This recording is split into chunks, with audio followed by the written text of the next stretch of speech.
Students, welcome to my YouTube channel schooling education. मैं हर्षिता सिंह आपका स्वागत करती हूँ, जहाँ हम पढ़ रहे हैं बीएससी सेकेंड सेमेस्टर के लिए और बीए और बीकॉम के लिए स्किल डेवलपमेंट में मार्केटिंग एंड सेल्समैनशिप। अब तक हम लोगों ने क्या क्या चीज़ें पढ़ी, सेल्समैनशिप क्या होता है, कैरेक्टरिस्टिक्स ऑफ सेल्समैनशिप और सेलिंग करियर क्या होता है और प्रोफेशन क्या है, इसमें इन चीज़ों के बारे में हमने जाना।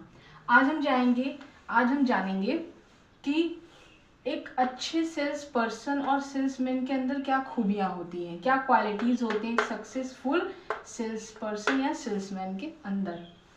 तो यहाँ पर चार तरीकों से हम उसकी खूबियों को जान सकते हैं। दो यहाँ पर लिखे हुए हैं, दो हम इसको पढ़ाने के बाद आपको बताएंगे। फर्स्ट है इसमें फिजिकल एट्रीब्यूट।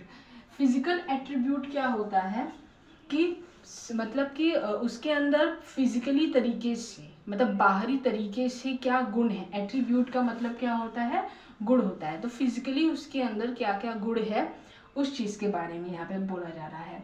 फर्स्ट है अ cheerful disposition and sound health. जो पर्सन है उसे चेयरफुल यानी हंसमुख होना चाहिए, सभी से अपने ग्राहकों से हंस करके बात करनी चाहिए और उसकी हेल्थ क्या हो, अच्छी हो। ठीक है। सेकंड है स्वीट वॉइस।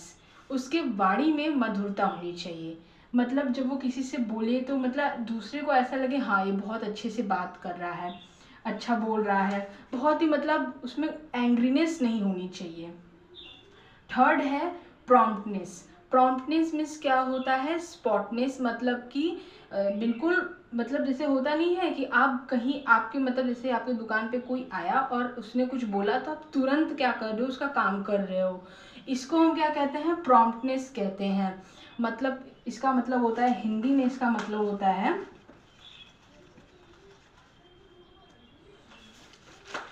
हिंदी में इसका मतलब होता है स्फूर्ति। स्फूर्ति का क्या मतलब होता है, प्रॉम्प्टनेस। मतलब कि जब ग्राहक आपसे बोले कि हाँ मुझे भाई ये काम मतलब ये चीज़ दे दो, तो आप क्या करो कि जल्दी से जा कर के आप उसका काम कर दो। ठीक है, ये नहीं कि आप लेजीनेस दिखा रहे हो, रुको अभी 2 मिनट, हाँ मैं अभी दे रहा हूँ, कुछ इस वर्ड का इस्तेमाल नहीं, बस आप जो बोला आपने उसको दे दिया। ये थे हमारे फिजिकल एट्रीब्यूट्स कि क्या फिजिकली तरीके से हमारे अंदर वो गुण होने चाहिए जो हमें एक सक्सेसफुल सेल्स पर्सन बनाता है। सेकंड है हम लोगों का मेंटल एबिलिटी। मेंटल एबिलिटी मतलब हमारी सोच कैसी होनी चाहिए, उसके बारे में बताया गया है। तो हमारी जो मेमोरी होनी चाहिए वो शार्प होनी चाहिए। मतलब अगर हम किसी भी चीज़ का अगर दुकान रखे हैं तो हमें पता होनी चाहिए कि उस दुकान में वो चीज़ कहाँ पर रखी हुई है। ठीक है, मतलब ये नहीं कि ग्राहक बोला कि मुझे ये दे दो तो आप पहले उस दुकान में खोज रहे हो। आपकी मेमोरी शार्प होनी चाहिए। और इस बात के लिए भी कि जैसे आपने किसी ग्राहक को कुछ दिया और अब वो पैसे दिया है कि नहीं, तो ये भी एक तो शार्पनेस मेमोरी में आ सकता है। तो आपकी मेमोरी शार्प होनी चाहिए। दूसरा है इनिशिएटिव। इनिशिएटिव मतलब कि किसी भी जो भी काम है आपका, ठीक है, उसको आप क्या कर रहे हो, जल्दी से, मतलब कि पहल कर रहे हो, पहल करने की योग्यता आपके में होनी चाहिए। जैसे कस्टमर आपके यहाँ आया, ठीक है, तो आपने पहले उससे पूछ लिया कि भाई आपको क्या चाहिए, ठीक है, इस तरह से। तो आपके अंदर वो चीज़ें होनी चाहिए कि आप पहले ही आप मतलब उससे पूछ रहे हो, उससे कुछ कहने से पहले। तीसरा है इंटेलिजेंट ब्रेन। आपका ब्रेन क्या होना चाहिए, इंटेलिजेंट होना चाहिए। कोई भी जैसे कि कोई भी सामान है, ठीक है, मुझे ये इतना ग्राम चाहिए, वो इतना चाहिए, तो आपको मतलब उस चीज़ को जोड़ घटाना, मतलब ये सब जो चीज़ें होती हैं उसमें, उसके लिए आपका ब्रेन इंटेलिजेंट होना चाहिए। तो इसीलिए जो ब्रेन है वो आपका इंटेलिजेंट अच्छा होना चाहिए। दूसरा है, फिर इसके बाद है पेशेंस। पेशेंट मतलब धैर्य। आपके अंदर धैर्य होना चाहिए।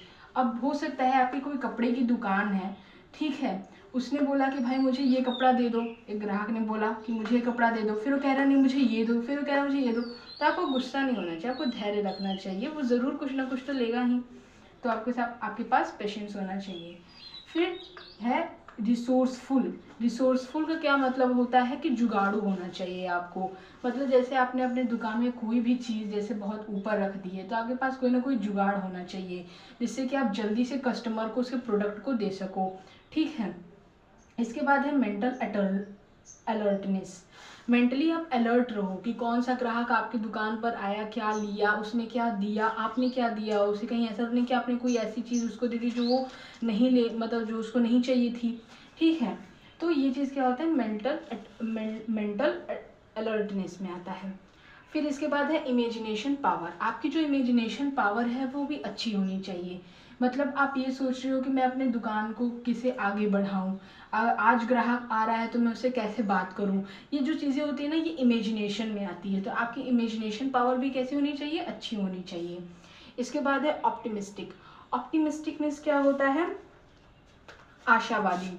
आपको हमेशा आशावादी होना चाहिए। मतलब जैसे कि आज आपने दुकान खोला, हो सकता है आपके यहाँ एक भी पर्सन ना आए कस्टमर, हो सकता है कल भी ना आए, हो सकता है तीसरे दिन भी ना आए, ठीक है, लेकिन फिर भी आपके पास ये आशा होनी चाहिए कि नहीं आज कोई ना कोई ज़रूर आएगा। तो हो सकता है चौथे दिन कोई ना कोई आ जाए, तो ये होना चाहिए। फिर इसके बाद लास्ट है मैच्योरिटी। आप मैच्योर हो, ठीक है, ऐसा नहीं कि आप कोई बचपना हरकत कर रहे हो कस्टमर के सामने, कुछ नहीं, आप मैच्योर रहो, बिल्कुल अच्छे से उनसे बात करो, उनको अच्छे से ट्रीट करो। इसे वो क्या कहते हैं, मैच्योरिटी कहते हैं। तो ये आपकी मेंटल एबिलिटी होनी चाहिए। अब इसके आगे दो और है कि सोशल एट्रीब्यूट्स, यानी सोशल गुण क्या होने चाहिए आपके अंदर, और बिजनेस एट्रीब्यूट मतलब बिजनेस जो गुण है वो कैसे होने चाहिए। तो देखिए तीसरा क्या है हम लोगों का, सोशल एट्रीब्यूट। सोशल एट्रीब्यूट का क्या मतलब होता है, सोशल तरीके, सोशली जो गुण होते हैं उनके बारे में, कि क्या सोशल गुण होते हैं एक सक्सेसफुल सेल्समैन और सेल्स पर्सन की। फर्स्ट है मैनर। आपका जो मैनर है वो बहुत ही ज़्यादा मैटर करता है। आपका मैनर अच्छा होना चाहिए। जैसे कि अगर कोई बूढ़ा आ रहा है तो उसके साथ आप अच्छे से बात करो, कोई बच्चा आ रहा है तो उसकी तरफ उससे अलग से कोई लेडीज़ या कोई जेंट्स आ रहा है, तो आपका जो मैनर है वो बहुत ही मायने करता है एक बहुत ही सक्सेसफुल सेल्स पर्सन के लिए। तो ये इम्पॉर्टेंट है। बी है क्या, स्प्राइट ऑफ कॉपरेशन, सहयोग करने की भावना। आपके अंदर हर किसी की सहयोग करने की भावना। जैसे कि आपका कोई कस्टमर है, ठीक है, वो कहीं से बहुत सारा सामान खरीद के ला रहा है और आपके पास कुछ खरीदना, तो ये नहीं मतलब है कि वो अगर आपकी दुकान से वो सामान नहीं खरीदा तो आप उसकी मदद ना करो, ठीक है, आपको उसकी मदद करनी चाहिए, ठीक है। जैसे वो कोई सामान भारी लाए तो आप उसको उठवाने में मदद करिए, ठीक है, उसको रखने में मदद कीजिए, ये चीज़ है। फिर कोई भी आपके पास आए तो आप उसकी क्या करो, मदद करो, सहयोग करने की भावना रखो। फिर सी है आपका कैरेक्टर। आपका जो कैरेक्टर है वो बहुत ही अच्छा होना चाहिए सभी के साथ में।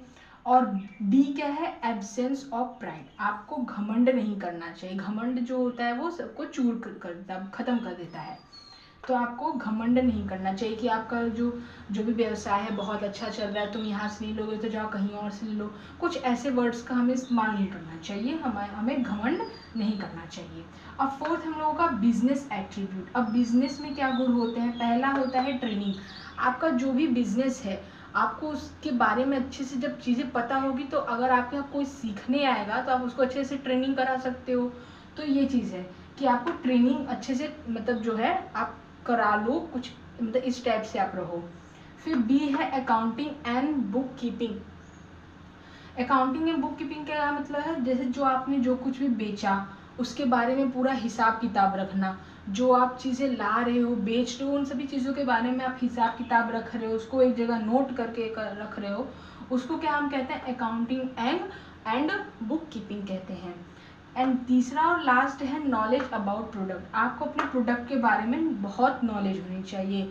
जैसे कि अगर आपकी दुकान जैसे कि कोई साड़ियों की है या फिर मोबाइल की है, लैपटॉप की है, तो आपको उन सभी के फंक्शंस के बारे में, उनमें क्या क्या चीज़ें, क्या खूबियाँ हैं, हर एक चीज़ के बारे में आपको नॉलेज होनी चाहिए। तो लास्ट क्या है हमारा कि नॉलेज अबाउट प्रोडक्ट। आपको अपने प्रोडक्ट के बारे में पूरी नॉलेज होनी चाहिए।